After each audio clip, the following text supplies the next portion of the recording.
Alright people, so welcome to Jumbo IS and welcome to our current affairs lecture series. In this lecture series, we cover a particular day's current affairs within 30 minutes. So all the important news items from a particular day that featured in that day's newspapers and which are important from the perspective of UPSC examination shall be covered in this particular lecture. Okay, today we are going to cover current affairs related to 5th of August. Right? So without further ado, without further delay, let's straight away dive into today's lecture. But first, let's take a look at the list of topics that we shall cover today. Okay, so let's begin. So daily current affairs, 5th of August, and here are the topics. It's not a long list. Okay, today's current affairs lecture is going to be pretty short, but nonetheless, these topics are important. Topic number 1 is mandatory motor insurance, which has been made mandatory by the recent Supreme Court judgment. Okay, so why has Supreme Court interfered in this area? We will talk about this.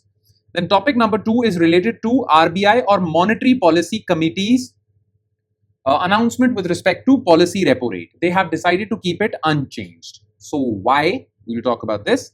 And in the end, we'll talk about recent report published by Supreme Court with respect to gender sensitivity guidelines for trial judges. Okay, we need to make judges in the lower courts, trial courts, sensitive to women. Okay, gender sensitivity is required because sometimes judges use a high-handed approach against female victims. Okay, so this needs to be rectified. So we'll talk about this news item as well. Okay, so these are the 3 news items that we shall zero in our attention on. So let's start discussing them one by one. Starting with topic number 1, and that is mandatory motor insurance.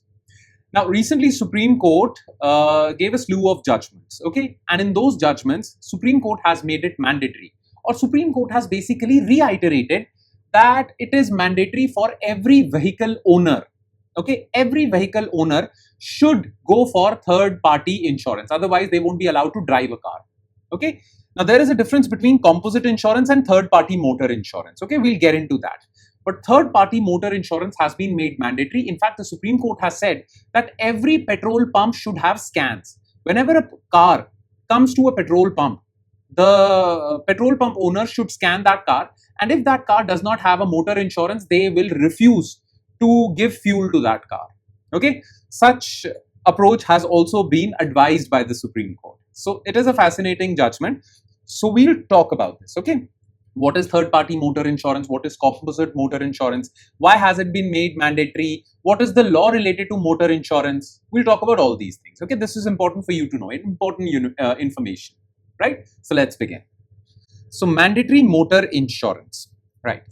So a Supreme Court bench comprising Justice Sanjay Karol and Justice P.K. Mishra issued a series of landmark binding directives to enforce mandatory third-party motor insurance and streamline the compensation claims process for road accident victims. So in their series of judgments, they have basically tried to achieve 2 objectives. Number 1, make it mandatory for every vehicle owner to have third-party motor insurance. Okay. And number 2, whenever there is an accident and the insurance companies have to settle claims, that claim settlement should be streamlined, okay, so that there is no undue delay. Clear? Now, the big question is, what is the difference between third-party motor insurance and composite motor insurance? Okay, third-party motor insurance means that, so if you are a vehicle owner and you go for third-party insurance and by unfortunate circumstances, you meet with an accident, and because of your car, someone else has serious injuries or dies. Now the compensation for that person who got hit by your car will be given by your insurance company. Okay, but if anything happens to you or your car, in case of third-party insurance, you won't get anything. Only the third party, the other person, will get everything. But if you go for composite insurance, then it covers third-party accidents. Okay, that means the other person that got hit by your car, and you'll also be compensated if you have some injury or your car undergoes any damage. So most people go for composite insurance, but it is mandatory for you to go for at least third-party insurance, at least. Clear? So this is the difference. Now, Indian Road Safety and Insurance Matrix. This is the reason why Supreme Court gave out this strict ruling. Okay, this is the reason. There are 4 lakh annual accidents. India records over 4 lakh accidents every year. Okay, 22% of accidents involve uninsured vehicles. And because of that, the victims do not get any compensation. Why? Let's suppose, there is a victim, someone got serious injury because of your vehicle, and your financial position is also not that great. So this victim will go for a civil case against you so as to receive financial compensation from you. And you would fight that case because your financial position is also not that great. So this matter would go on and on in the courts, Indian courts, and the victims would suffer. But if you have an insurance, well, you won't care, and your insurance company would straight away compensate this victim. So this victim is happy, you're happy, everyone's happy. But 22% of the accidents have been because of uninsured vehicles causing prolonged legal battles, right? 56% vehicles uninsured operate without third-party cover. So this is the accident part, and this is the total. Out of the total number of vehicles, 56% have zero third-party cover. This is bad.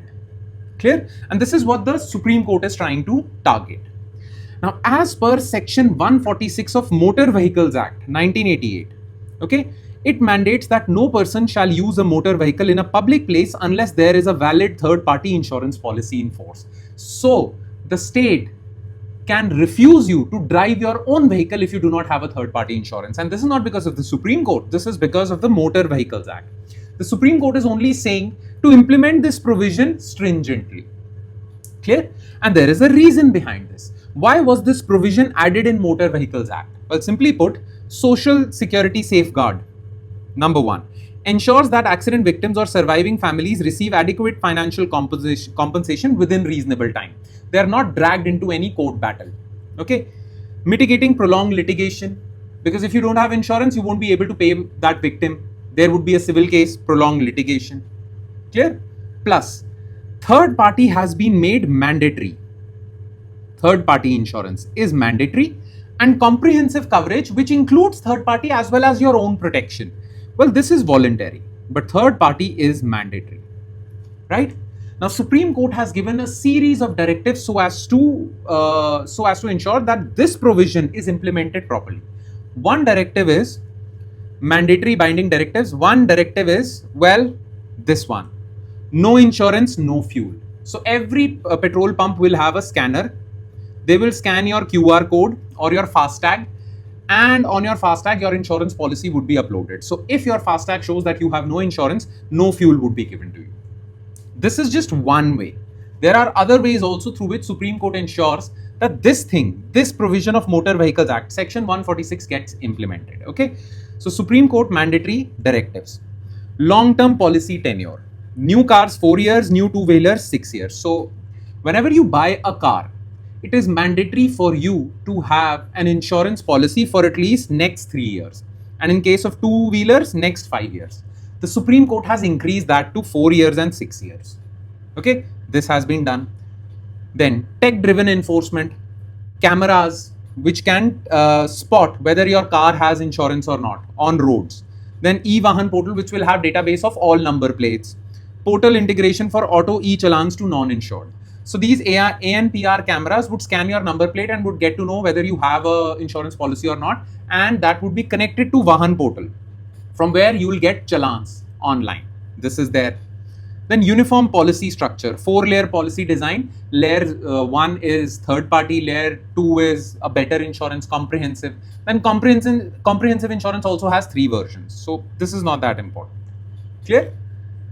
So this is the thing. Plus, this is a very dangerous directive. I mean, it's not dangerous. It will force people to have insurance. Okay. Now, what are the challenges? First of all, digital integration gaps, because to enforce this policy, government needs a centralized database. But database of all the vehicles is distributed. Some database is on Vahan portal, some is with state police. Different states have different systems. So we need data integration. Then low renewal elasticity. Well, remember I told you that earlier it was 3 years mandatory whenever you buy a car. But after those 3 years, many people generally don't renew their insurance policies. This is still a challenge. Okay. Essential service denials, and people don't have insurance policies because they feel that their claim settlement is not on time. So why give money? Rural enforcement deficit.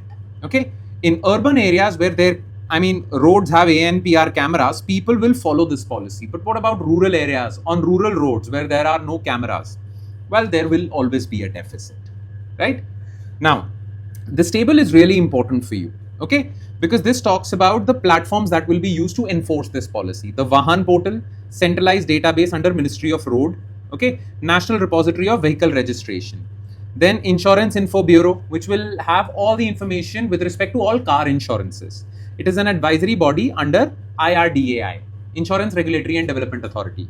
Then IRDAI, a statutory body, and MACT. MACT is basically a tribunal to hear cases. So whenever accident victims do not receive compensation, they file cases. Those cases first go to this MACT, a specialized tribunal for motor related disputes only. So these are the core platforms which are involved in this particular news. That's about it. All right. Now let's quickly shift our focus to next news item, and that is RBI kept repo rate unchanged. Okay. Now recently RBI came out with its monetary policy committee's announcement. Okay. And in that announcement, well, RBI decided to keep repo rate unchanged. Now some people were expecting RBI to reduce interest rates. Why? Well, because people wanted RBI to push for growth. Whenever RBI reduces repo rate, it is actually aiming towards higher GDP growth. And there was another set of people who wanted RBI to increase interest rates. Why?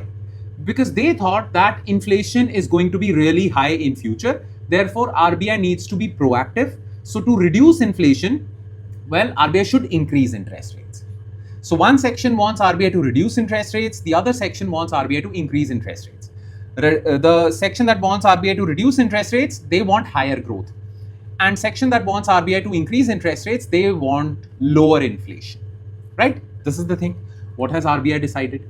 RBI has decided to keep the interest rates unchanged. Okay. Now, why? We'll talk about this thing, right? So let's begin. So RBI kept repo rate unchanged. So this was the context. The 6-member Monetary Policy Committee of Reserve Bank of India, headed by Governor Sanjay Malhotra, concluded its bi-monthly meeting by maintaining status quo. They have kept the interest rates unchanged. What have they announced?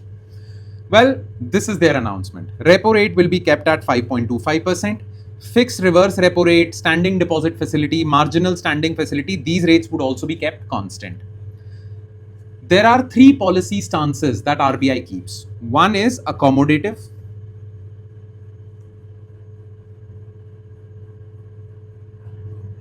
This is the monetary policy stance. Whenever RBI says that we are going for accommodative monetary policy stance, that means they want to boost growth, they want to increase money supply. That means repo rate will be reduced. Then there is another monetary policy stance called tight, which means they want to reduce money supply, and for that they increase repo rate. But RBI has decided to stay neutral, which means status quo. This keeps operational flexibility amid external uncertainty.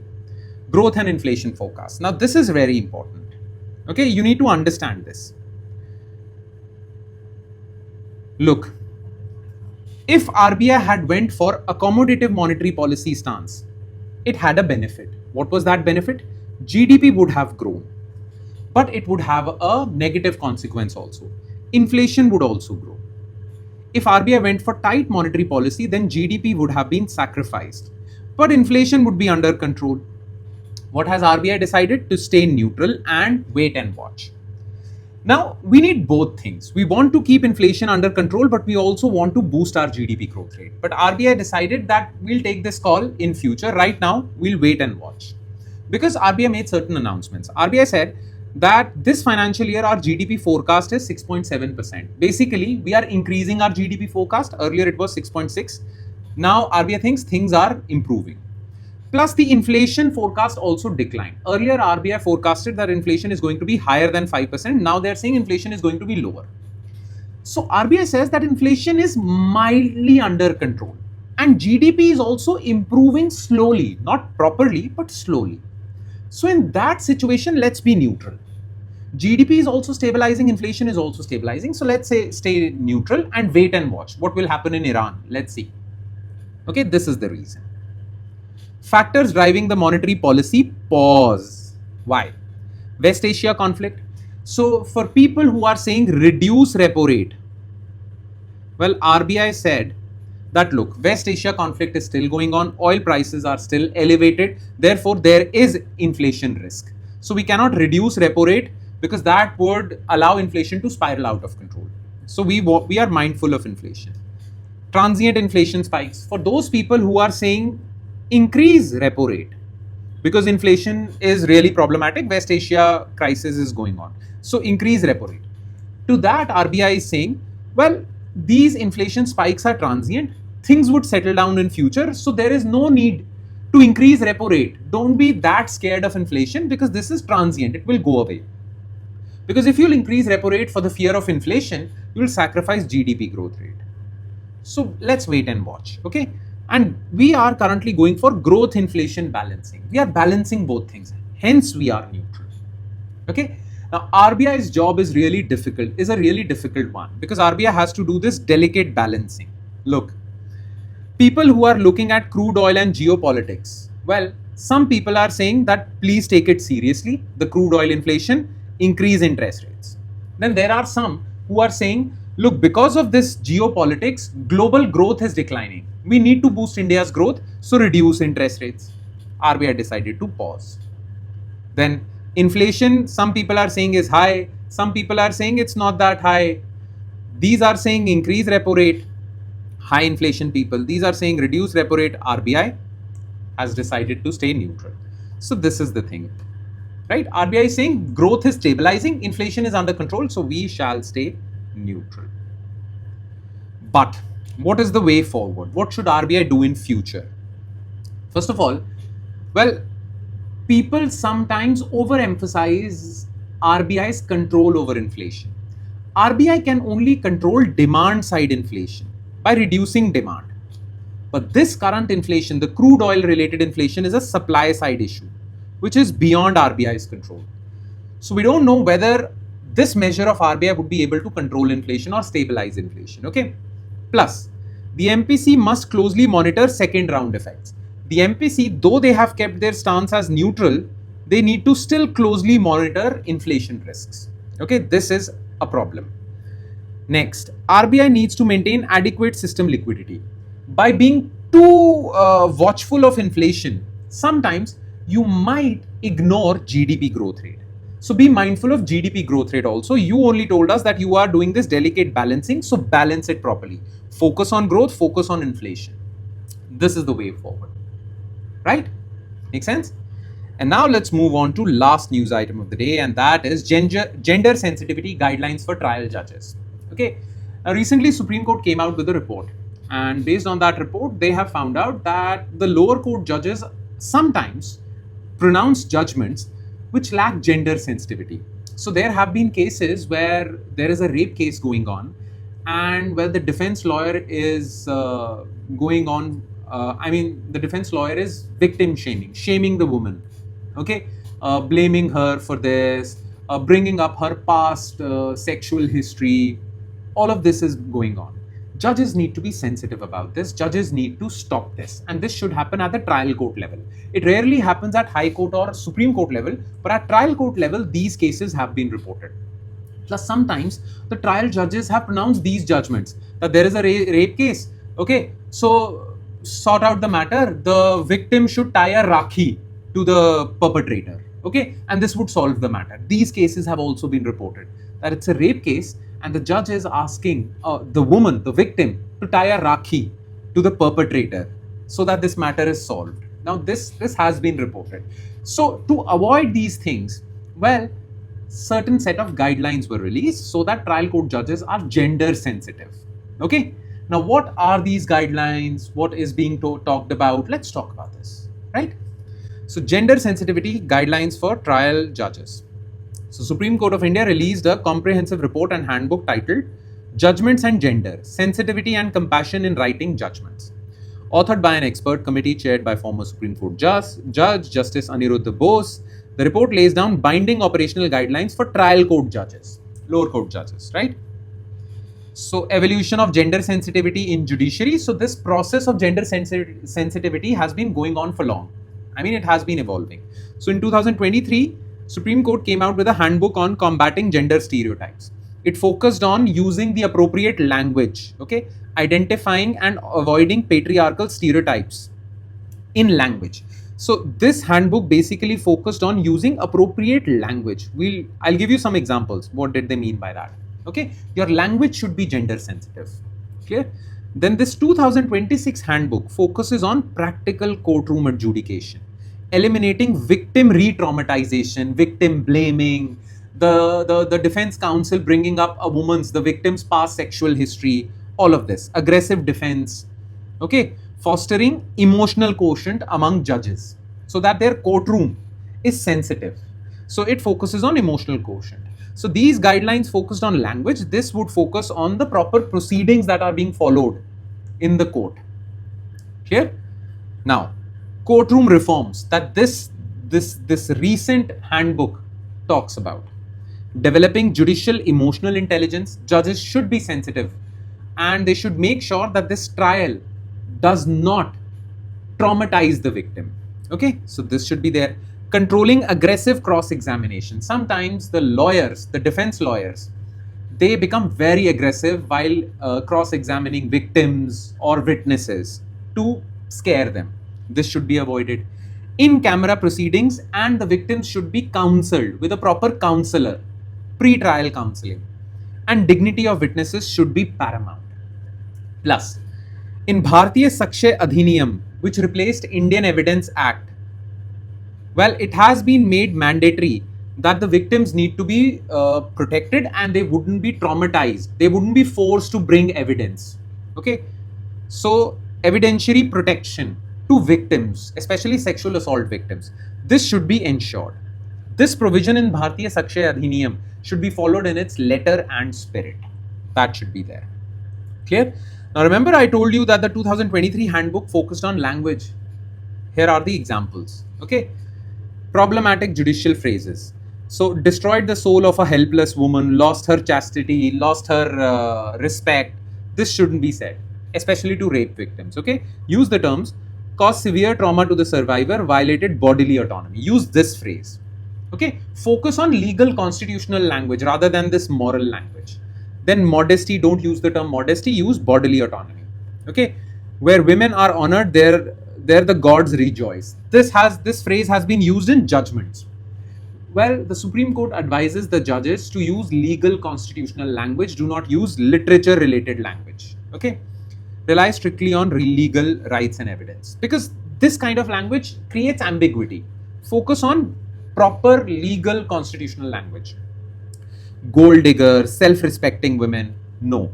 Complainant, survivor, without any adjectives. Don't use the adjective gold digger or self-respecting woman. Don't use these terms. Woman is okay. Survivor, victim, these are okay. Poor, helpless, minor girl, no. Don't use these adjectives. Minor victim, child survivor. So use value neutral language.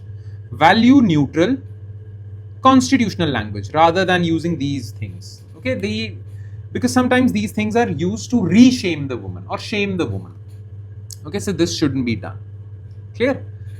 Now, constitutional foundations of this report. On what basis was this report published? Okay, so it was published to enforce Article 14, guarantees equal protection of laws, prohibits prejudice against women.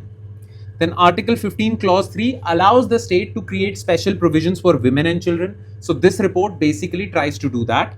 And Article 21, which guarantees you right to life and personal dignity. And dignity of a woman is also part of Article 21.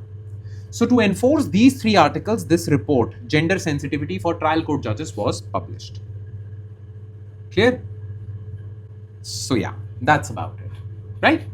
And with that, we conclude today's session. So thank you so much for watching, everyone. And I'm sure it has added value to your preparation. But it will add more value if you're consistent and regular with this lecture series and you revise this lecture from the notes provided by us, because that is really important.